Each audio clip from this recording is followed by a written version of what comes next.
पुराणों में श्रीमद् देवी भागवत महापुराण का अत्यंत महिमामय स्थान है।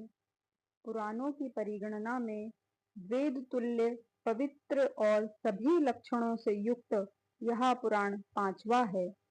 शक्ति के उपासक इस पुराण को शाक्त भागवत कहते हैं। इस ग्रंथ के आदि मध्य और अंत में सर्वत्र भगवती आद्या शक्ति की महिमा का प्रतिपादन किया गया है। इस पुराण में मुख्य रूप से परब्रह्म परमात्मा के मात्र रूप और उनकी उपासना का वर्णन है। भगवती आद्या शक्ति की लीलाएं अनंत हैं।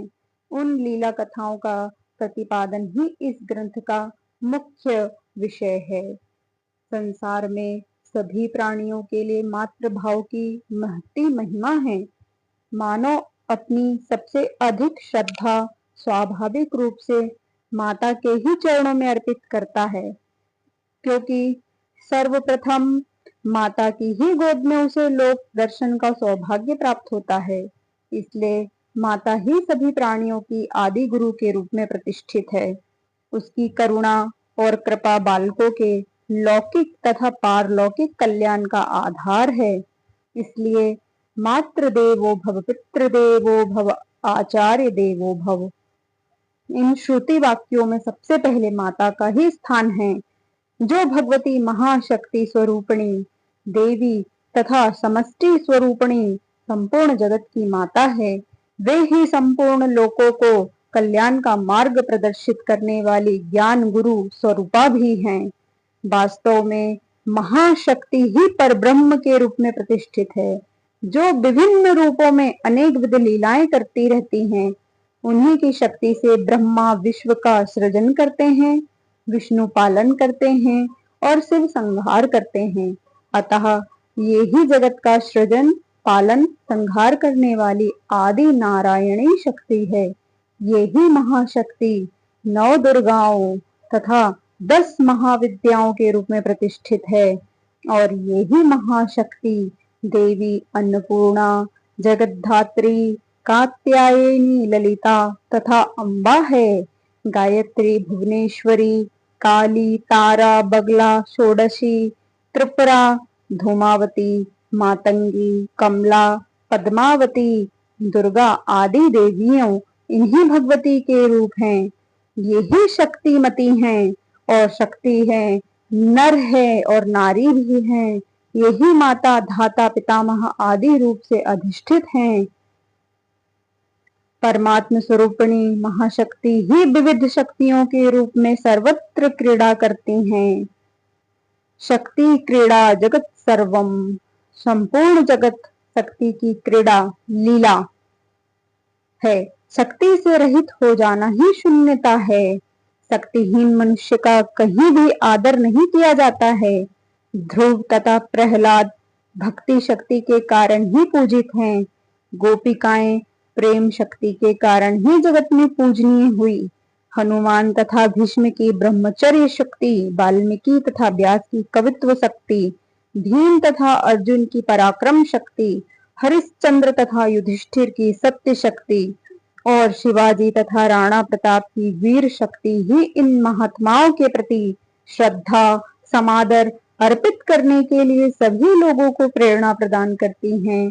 सभी जगह शक्ति की ही प्रधानता है। इसलिए प्रकरांतर से कहा जा सकता है कि संपूर्ण विश्व महाशक्ति का ही विलास है। श्रीमद् देवी भागवत में भगवती स्वयं उद्घोष करती हैं, सर्वं खल्विदमेवाहं नान्यदस्ति सनातनम, अर्थात समस्त जगत में ही हूँ, मेरे अतिरिक्त अन्य कुछ भी सनातन तत्व नहीं है। वास्तव में श्रीमद् देवी भागवत की समस्त कथाओं और उपदेशों का सार यह है कि हमें आसक्ति का त्याग कर वैराग्य की ओर प्रवृत्त होना चाहिए तथा सांसारिक बंधनों से मुक्त होने के लिए एकमात्र पराम्बा भगवती की शरण में जाना चाहिए। मनुष्य अपने ऐहिक जीवन को किस प्रकार सुख समृद्धि एवं शांति से संपन्न कर सकता है और उसी जीवन से जीव मात्र के कल्याण में सहायक होता हुआ कैसे अपने परम ध्येय पराम्बा भगवती की करुणामयी कृपा को प्राप्त कर सकता है, इसके विधिवत साधनों को उपदेश पूर्ण इतिवृत्तों कथानकों के साथ इस पुराण में प्रस्तुत किया गया है। श्रीमद् देवी भागवत एवं श्रीमद् भागवत, इन दोनों में महापुराण की गणना में किसे माना जाए? कभी कभी यह प्रश्न उठता है। शास्त्रों के अनुसार कल्प भेद कथा भेद का सुंदर समाधान माना जाता है। इस कल्प भेद में क्या होता है? देश काल और अवस्था का भेद है। ये तीनों भेद जड़ प्रकृति हैं, चेतन संवित में नहीं। कल्प भेद का एक अर्थ दर्शन भेद भी होता है। श्रीमद् भागवत का अपना दर्शन है और श्रीमद् देवी भागवत का अपना। दोनों ही दर्शन अपने अपने स्थान पर सुप्रतिष्ठित हैं। श्रीमद् देवी भागवत का संबंध सारस्वत कल्प से तथा श्रीमद् भागवत का संबंध पाद्म कल्प से है। श्रीमद् देवी भागवत पुराण के श्रवण और पठन से स्वाभाविक ही पुण्य लाभ तथा अंतःकरण की परिशुद्धि, पराम्बा भगवती में रति और विषयों में विरति तो होती ही है, साथ ही मनुष्यों को ऐहिक और पारलौकिक हानि लाभ का यथार्थ ज्ञान भी हो जाता है। तदनुसार जीवन में कर्तव्य का निश्चय करने की अनुभूत शिक्षा मिलती है। साथ ही जो जिज्ञासु शास्त्र मर्यादा के अनुसार अपना जीवन यापन करना चाहते हैं, उन्हें इस श्रीमद् देवी भागवत महापुराण से कल्याणकारी ज्ञान, साधन, सुंदर एवं पवित्र जीवन यापन की शिक्षा भी प्राप्त होती है।